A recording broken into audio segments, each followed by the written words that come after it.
गोरिया चांद के आचरिया नियन गोर बारू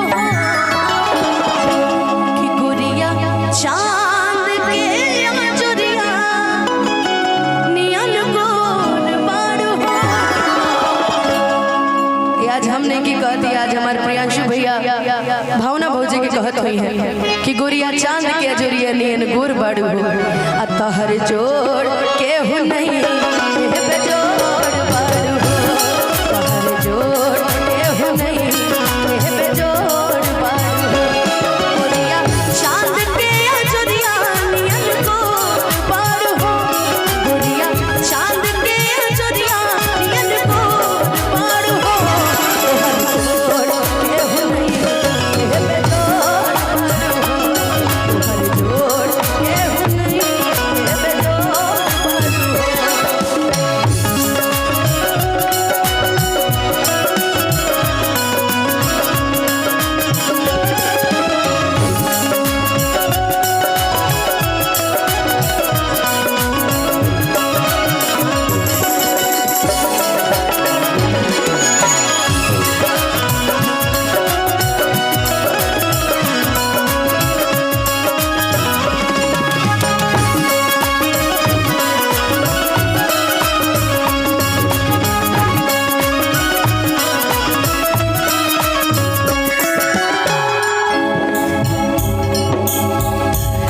दिल पपी झूली गिरेला जब तक केलू तू दिल पपी झूली गिरेला जब तक केलू तू।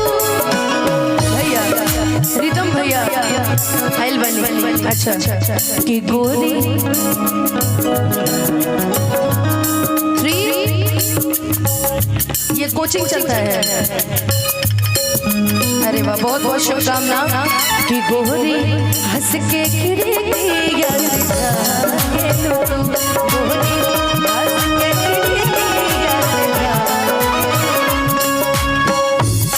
तू तो कम कत बसंती झक छोर बारू हो तू तो कम कत बसंती झक छोर बारू हो तोहर जोड़ के हो नहीं बेजोड़ बारू हो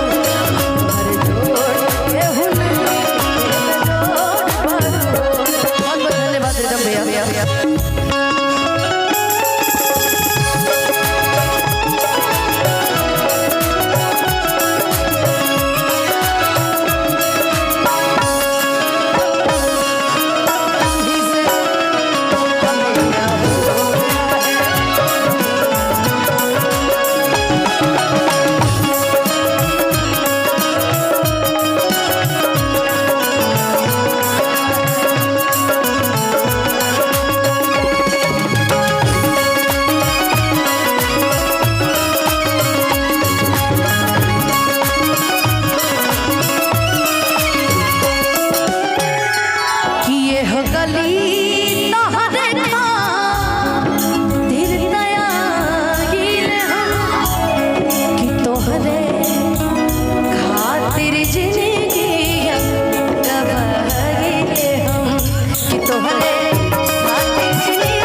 तोहर जोड़